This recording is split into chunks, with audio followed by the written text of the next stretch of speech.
Never mistake the people's silence for their support. लोकांच्या मौनाला त्यांचा पाठिंबा समजण्याची चूक करू नका. लोकशाही राजकारणात या वाक्याला मोठं महत्त्व आहे. लोक एका ठराविक मर्यादेपर्यंत शांत राहू शकतात, पण जेव्हा ते बोलायला लागतात तेव्हा त्यांचं सरकारला ऐकावंच लागतं. सध्या भारतात घडणाऱ्या घटनांनी याच गोष्टीची पुन्हा एकदा आठवण करून दिली आहे. केंद्रीय शिक्षण मंत्री धर्मेंद्र प्रधान यांच्या राजीनाम्याच्या मागणीमुळे अख्खा देश ढवळून निघाला. विद्यार्थ्यांच्या मागणीपेक्षा सरकारला आपला एक मंत्री इतका महत्त्वाचा काय, हा प्रश्न लाखो तरुणांच्या मनात निर्माण झाला. त्या एका प्रश्नातून देशव्यापी आंदोलन उभं राहिलं. या आंदोलनाने सरकारच्या निर्णय क्षमतेवर प्रश्नचिन्ह निर्माण केलं, तर दुसरीकडे विद्यार्थी, तरुण आणि सर्वसामान्य नागरिकांमध्ये साचलेला असंतोषही उघडपणे समोर आणला. हा असंतोष हळूहळू एका वर्गापुरता मर्यादित राहिला नाही. देशभरातील लोकांना या आंदोलनात स्वतःचा आवाज दिसू लागला. शिक्षणाचा, बेरोजगारीचा, उत्तरदायित्वाचा मुद्दा कोणताही असला तरी तो प्रत्येकाला आपला वाटू लागला. आणि तिथेच हा संघर्ष एका मंत्र्याच्या राजीनाम्याच्या पलीकडे गेला. हा प्रश्न धर्मेंद्र प्रधान यांच्या खुर्चीचा राहिला नाही, तो सरकारच्या संवेदनशीलतेचा, निर्णयाचा आणि जनतेचा आवाज वेळेत ऐकण्याच्या क्षमतेचा बनला. एका मंत्र्याला वाचवण्याची कृती सरकारविरोधात अख्ख्या देशाला एकत्र आणणारी ठरली आणि सरकारला देशाचं ऐकावं लागलं. पंतप्रधानांना प्रधानांचा राजीनामा घ्यावा लागला. या एका राजीनाम्यानं गेली 12 वर्ष देशात सत्तेत असलेल्या सरकारला काय शिकवलं, या एका राजीनाम्यामुळं नक्की काय बदललं, पाहूयात या व्हिडिओमधून. नमस्कार, मी शार्दूल आणि तुम्ही बघताय बोल व्हिडिओ. धर्मेंद्र प्रधानांच्या राजीनाम्यामुळं बदललेली पहिली गोष्ट म्हणजे लोकशाहीत लोकांनाच गृहीत धरू नका, हा मेसेज सत्ताधाऱ्यांपर्यंत पोहोचला. गेल्या 12 वर्षांमध्ये भाजपनं भारतीय राजकारणात अभूतपूर्व वर्चस्व निर्माण केलं. सलग 3 वेळा केंद्रात सत्ता मिळवणं, देशातल्या 20 पेक्षा जास्त राज्यांमध्ये सरकार स्थापन करणं, विरोधी पक्षातील नेत्यांना आपल्या पक्षात आणून संख्याबळ वाढवणं, जिथे प्रादेशिक पक्षांपासून धोका आहे तिथे ते पक्ष फोडणं, निवडणूक जिंकण्याची प्रभावी यंत्रणा उभी करणं आणि जगातील सगळ्यात मोठा राजकीय पक्ष म्हणून स्वतःची ओळख निर्माण करणं, हे सगळं भाजपनं गेल्या 12 वर्षांमध्ये साध्य केलं. विश्वगुरू ही पंतप्रधान मोदींची इमेज झाली. मोदी है तो मुमकिन है ही टॅगलाईन झाली. मोदींचा चेहरा ही भाजपची मोठी ताकद बनली. माधवसारखे पॅटर्न राबवून वेगवेगळ्या जात समूहांना भाजपनं आपल्या बाजूनं करून घेतलं. त्यामुळे शेटजी भटजींचा विशिष्ट विचारसरणीचा पक्ष ही ओळख असलेला भाजप अजिंक्य भाजप झाला. मग विचारसरणी, तत्व या सगळ्या गोष्टी गुंडाळून इतर पक्ष आणि पक्षातले नेते सुद्धा भाजपसोबत जायला लागले. याचं सगळ्यात मोठं कारण होतं भाजपला असलेला जनाधार. 2014 मध्ये भ्रष्टाचार, महागाईमुळे तत्कालीन युपीए सरकारविरोधात मोठा असंतोष होता. भाजपनं त्याच असंतोषाला विकास, सुशासन आणि अच्छेदींच्या आश्वासनाशी जोडत नरेंद्र मोदी यांना पर्याय म्हणून देशासमोर उभं केलं. देश मोदी लाटेवर स्वार झाला आणि भाजपनं स्वबळावर स्पष्ट बहुमताचं सरकार स्थापन केलं. मग पहिल्या कार्यकाळात मोदी सरकारनं वेगवेगळ्या योजना राबवत मोठा लाभार्थी वर्ग तयार केला. त्याचबरोबर पंतप्रधान मोदी यांची निर्णयक्षम, मेहनती आणि मजबूत नेता अशी प्रतिमा सातत्यानं बळकट करण्यात आली. 2016 मधील नोटबंदी आणि जीएसटी सारख्या निर्णयांवर टीका झाली. अनेकांना त्याचा फटकाही बसला. तरीही मोठ्या प्रमाणावर मतदारांनी हे निर्णय देशहिताचे असल्याचं मानलं. त्यामुळे सरकारवरील विश्वास मोठ्या प्रमाणात कायम राहिला. 2019च्या निवडणुकीपर्यंत हा विश्वास आणखी दृढ झाला. केंद्र सरकारच्या योजनांचा लाभ घेणारा वर्ग, मोदींची वैयक्तिक लोकप्रियता, राष्ट्रीय सुरक्षेचा मुद्दा आणि पुलवामा हल्ल्यानंतरची बालाकोट कारवाई या सगळ्याचा परिणाम भाजपच्या बाजूने झाला. 2014 पेक्षाही जास्त जागा जिंकत भाजपनं पुन्हा एकदा स्पष्ट बहुमत मिळवलं आणि मोदींचं नेतृत्व आणखीनच मजबूत झालं. मग 2024ला 400 पारचा ओव्हर कॉन्फिडन्स, संविधान बदलाचं कार्पेट नरेटिव्ह, पक्षफुटीचा नरेटिव्ह यामुळे भाजपच्या जागा कमी झाल्या. पण तरीही हिंदुत्वाचा फॅक्टर आणि इतर कारणांमुळे भाजपला सत्तेचं समीकरण जुळवता आलं. लोकसभेनंतर भाजपने राज्यांच्या विधानसभांमध्ये लाडकी बहीण योजनांसारख्या योजना आणून मोठं कमबॅक केलं आणि दिल्ली, महाराष्ट्र, बिहारमध्ये सत्ता आणली. काही महिन्यांपूर्वी झालेल्या विधानसभा निवडणुकांमध्ये भाजपनं पश्चिम बंगालमध्ये स्वबळावर आपला मुख्यमंत्री बसवला.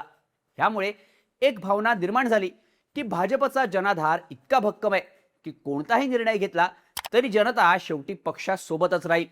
पण धर्मेंद्र प्रधान यांच्या राजीनाम्याच्या मागणीवरून उभ्या राहिलेल्या आंदोलनानं या समजुतीलाच हादरा दिलाय. या आंदोलनानं दाखवून दिलं की जनता एखाद्या पक्षाला मोठं करू शकते, पण त्याच जनतेला गृहीत धरलं, तिच्या भावना आणि प्रश्नांकडे दुर्लक्ष केलं तर तीच जनता सत्ताधाऱ्यांना कठोर संदेशही देऊ शकते. लोकशाहीत सत्ता कितीही मोठी असली तरी त्यावर मोठा अधिकार हा जनतेचाच असतो आणि जनता आपल्या मागण्या मान्य करून घेण्यासाठी सरकारला भाग पाडू शकते. हेच या राजीनाम्यानं दाखवून दिलं. या राजीनाम्यामुळे झालेला दुसरा बदल म्हणजे विरोधकांची ताकद वाढली. सुरुवातीला हा संघर्ष फक्त कॉक्रोच जनता पार्टी आणि विद्यार्थ्यांपुरता मर्यादित होता, पण आंदोलन जसजसं वाढत गेलं तसतशी धर्मेंद्र प्रधान यांच्या राजीनाम्याची मागणी ही एका संघटनेची न राहता जनतेची झाली. जेव्हा एखादा मुद्दा जनतेचा होतो तेव्हा विरोधी पक्षांनाही त्याची दखल घ्यावीच लागते. आता काँग्रेस छात्रों की गूटच्या माध्यमातून वेगवेगळ्या राज्यांमध्ये आंदोलन करत होती, पण सीजेपीमुळे हे आंदोलन घराघरात पोहोचल्यानंतर विरोधी पक्षसुद्धा या आंदोलनाला पाठिंबा देण्यासाठी रस्त्यावर उतरले. सरकारवर थेट हल्ला करण्यासाठी त्यांना एक प्रभावी मुद्दा मिळाला. शिक्षण व्यवस्था, परीक्षांमधील गैरव्यवहार, विद्यार्थ्यांचं भविष्य आणि सरकारचं उत्तरदायित्व या सगळ्या मुद्द्यांना जोडत विरोधकांनी धर्मेंद्र प्रधान यांच्या राजीनाम्याची मागणी जास्त आक्रमकपणे लावून धरली. राहुल गांधींनी थेट पंतप्रधान निवासस्थानाबाहेर आंदोलन केलं. उद्धव ठाकरे, राज ठाकरेंनी मुंबईत आंदोलन केलं. शरद पवारांची राष्ट्रवादी, आम आदमी पक्ष सुद्धा विद्यार्थ्यांसाठी रस्त्यावर उतरले. त्यामुळे विरोधकांच्या इंडिया आघाडीत जे मतभेद झाले होते, विरोधी आघाडी फुटल्याचं जे नरेटिव्ह निर्माण झालं होतं, ते पुसलं गेलं. एकाच मुद्द्यावर देशभरातले विरोधक सरकार विरोधात एक झाले. शिक्षण मंत्र्यांचा राजीनामा ही जी तरुणांची मागणी होती, तीच मागणी विरोधकांनी उचलली. यावर तडजोड नाही, संसदेत सुद्धा चर्चा नाही अशी विरोधकांनी भूमिका घेतल्यामुळं सरकारवरचा राजकीय दबाव सुद्धा वाढला. विरोधकांसाठी हा फक्त सरकारला घेरण्याचा मुद्दा नव्हता, तर जनतेशी पुन्हा जोडून घेण्याची संधी सुद्धा होती. म्हणूनच या आंदोलनाचा दुसरा परिणाम विरोधकांना चार्ज करण्यात झाला. एका मंत्र्याच्या राजीनाम्यानं फक्त सरकारलाच अडचणीत आणलं नाही, तर विरोधी राजकारणालाही नवीन ऊर्जा आणि नवा अजेंडा दिल्याचं बोललं जात आहे. राजीनाम्यामुळे झालेला तिसरा बदल म्हणजे तिसरा पर्याय निर्माण होण्याची शक्यता. आतापर्यंत भारतीय राजकारणात मतदारांसमोर प्रामुख्यानं दोनच पर्याय होते. एकीकडे सत्ताधारी भाजप आणि दुसरीकडे काँग्रेस किंवा इतर पारंपरिक विरोधी पक्ष. पण या आंदोलनानं या दोन्ही राजकीय व्यवस्थेबाहेरचा एक नवा चेहरा देशासमोर आणला. तो म्हणजे अभिजित दिपके. अभिजित दिपके या आंदोलनाचे प्रमुख चेहरे म्हणून पुढे आले. विशेष म्हणजे त्यांना मिळालेला पाठिंबा हा केवळ एका संघटनेपुरता किंवा एका विचारसरणीपुरता मर्यादित राहिला नाही. मोठ्या संख्येनं तरुण, विशेषतः जेनझी या आंदोलनाशी जोडले गेले.